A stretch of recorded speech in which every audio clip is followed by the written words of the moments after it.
नमस्कार, मी Sunita बुरकुल cooking with Sunita बुरकुल आपल्या YouTube channel तुम्हाला सगळ्यांचं खूप खूप स्वागत आहे। आज आपण आहे ना मस्तपैकी दीपामावश्याला करतात ना दिवे ते बनवतोय। खूप छान टेस्टी लागतात आणि मेन म्हणजे किती प्रमाण घ्यायचं ते सगळं मी इथे सांगणार आहे। चला तर मग सुरुवात करू। साहित्य बघू आपण। इथे मी 1.5 कप गव्हाचं पीठ घेतलेलं आहे, पाऊण कप रवा घेतलेला आहे, अर्धा कप गूळ घेतलेला आहे आणि थोडंसं जायफळ लागेल आपल्याला। जेवढा गूळ आहे तेवढंच पाणी घ्यायचं आहे। आता हे गूळ आपण काढून घेऊ, याच्यामध्ये पातेल्यात काढून घ्यायचं आहे आणि जेवढा गूळ आहे तेवढंच पाणी घ्यायचं आपल्याला। हे बघा, अर्धा कप गूळ तर अर्धा कप पाणी। आता हे छान आपल्याला गूळ ना विरघळेपर्यंत गरम करून घ्यायचा आहे। पाक वगैरे नाही करायचा आपल्याला काही। चला तर हे जे ना गूळ आपल्याला हा गूळ ना छान असा विरघळून घ्यायचा आहे। त्याचा आपल्याला पाक वगैरे नाही करायचा आहे, त्याच्यामुळे ना फक्त विरघळून घ्यायचा। 1-5 मिनिटासाठी विरघळून घेऊ। हे बघा, गूळ ना पूर्ण विरघळला आहे। आता मी गॅस बंद करते। आता हा चाळून घेऊ आपण। एक चाळणीने चाळून घ्यायचं। काय होतं की गूळ आहे शेवटी हा, त्याच्यातलं काही कचरा वगैरे असेल हे बघा असा निघतोच, तर तो निघून जातो। आता आपण यामध्ये रवा घालून छान असं मिक्स करून घ्यायचं आहे आणि हे आपल्याला 1-5 मिनिटासाठी भिजू देऊ, म्हणजे छान असा रवा फुलतो। हे बघा, आता आपण याच्यामध्ये हे टाकतोय गव्हाचं पीठ। छान इथे आहे ना रवा फुललेला आहे, हे बघा तुम्हाला दिसत असेल। हे बघा छान फुलला आहे रवा पण। आता आपण याच्यामध्ये गव्हाचं पीठ टाकू आणि थोडंसं जायफळ किसून घ्यायचं याच्यात। आपण आहे ना जायफळ आहे ना थोडं किसून टाकायचं, चिमूटभर टाकायचं, जास्त नाही टाकायचं। तुम्ही ना जायफळ सुंठ वगैरे असं पण टाकू शकता का, बडीशोप याचं आहे ना तिघं पण मिक्स करून पण टाकू शकता, नाही तर मग असं नुसतं जायफळ पण टाकू शकता। आता हे जे पीठ आहे ना आपल्याला आहे ना थोडं थोडं असं छान घट्टसर मळून घ्यायचं आहे। बघा आता आहे ना हे पीठ आहे ना मळून घ्यायचं आपल्याला। हे बघा असं आहे ना घट्ट पीठ मळून घ्यायचं मस्त। हे बघा छान पीठ मळल्या गेलेलं आहे। चला आता दिवे करायला घेऊ। हे बघा पीठ आहे ना छान मळल्या गेलेलं आहे, बघा असं असं पीठ पाहिजे। आता आपण याच्यातला थोडासा लिंबा एवढा आहे ना गोळा तोडून घ्यायचा।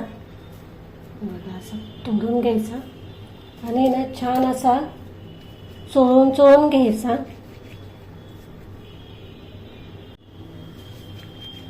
हे बघा असं छान मऊसूत करून घ्यायचा एकदम। तुम्ही हे पोळपाटावर बी करू शकता छान असं। हे बघा असा गोळा तयार करून घ्यायचा आणि हे जे मधलं आहे ना ते ना असं अंगठ्याच्या साहाय्याने असं मध्ये घालत चालायचं। हे बघा असं।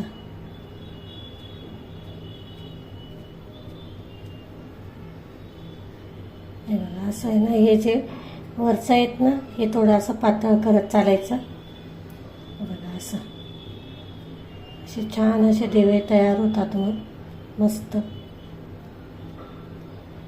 बघा पीठ वगैरे लावायची पण गरज पडत नाही आहे, किती छान मस्त झालेलं आहे। जेवढं प्रमाण सांगितलं ना मी त्याच प्रमाणात मस्त असे दिवे बनवून तयार होतात। तुम्ही इथे लहान मोठे कोणते साईज करू शकता, तुम्हाला जी आवडेल ती।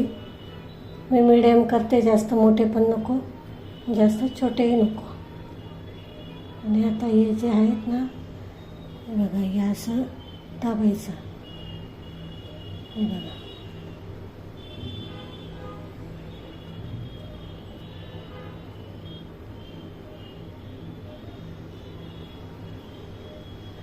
आपला दिवा तयार आहे.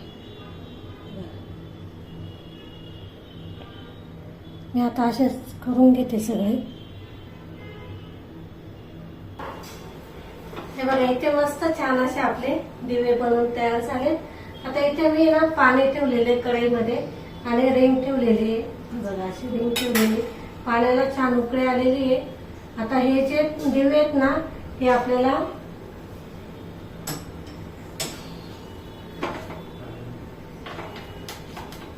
वाफवून घ्यायचे. छान असे आहेत ना वाफवून घ्यायचे. आता इथे मी या ताटाला ना तेल लावून घेतलेलं आहे. तुम्ही याच्या ऐवजी केळीचं पान पण ठेवू शकता. केळीचं पान नसेल तर आपला कॉटनचा कपडा असतो ना तो छान घट्ट पिळून घ्यायचा आणि त्याच्यावर ठेवायचं. आता याच्यावर मी झाकण ठेवते आणि 1-10 मिनिटं छान अशी वाफ काढून घ्यायची. हे बघा आता इथे छान वाफ बसलेली आहे. हे बघा किती छान मस्त दिवे झालेत बघू शकता. आता आहे ना मी इथे गॅस बंद करते. थोडे थंड होऊ देऊ आपण मस्त. बघा आता आहे ना वाती ठेवून देते मी.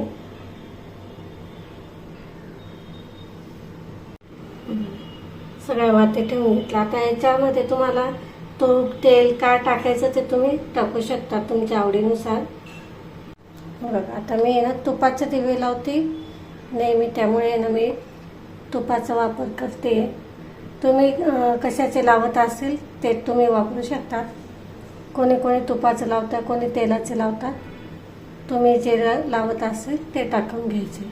बघा असं सगळे मस्त वाती भिजल्या पाहिजे असं टाकायचे.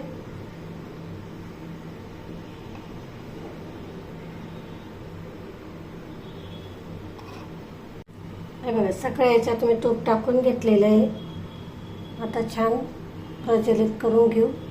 हे बघा आता सगळे दिवे मी छान असे प्रज्वलित करून घेते.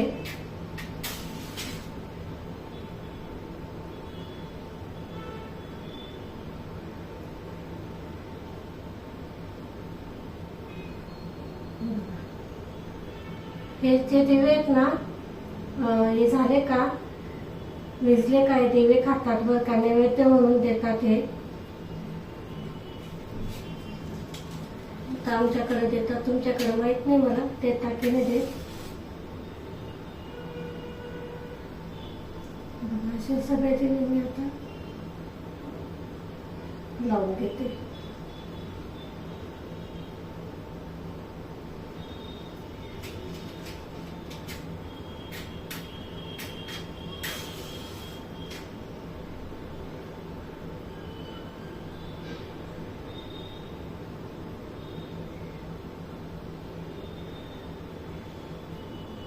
मी ते फुलवाती वापरले आहेत. कोणी कोणी ना असे ते लांबवाती असतात ना त्या पण वापरतात. त्या वापरल्या तरी चालतात, पण फुलवातींचं महत्त्व वेगळंच असतं काही, त्याच्यामुळे मी फुलवाती वापरले आहेत.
हे बघा आपले इथे दिवे मस्त प्रज्वलित झालेले आहेत, बघू शकता.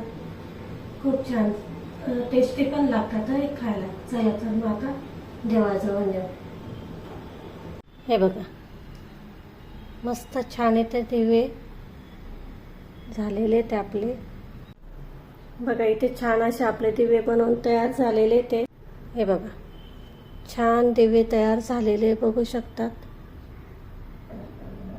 दिवे विझले का मग हे प्रसाद म्हणून दिले जातात, दीपामावश्याला केले जातात हे. तुम्हाला जर रेसिपी आवडली असेल तर लाईक, शेअर आणि सबस्क्राईब नक्की करा. आपण अशाच नवीन रेसिपींसोबत पुन्हा भेटू. तोपर्यंत नमस्कार.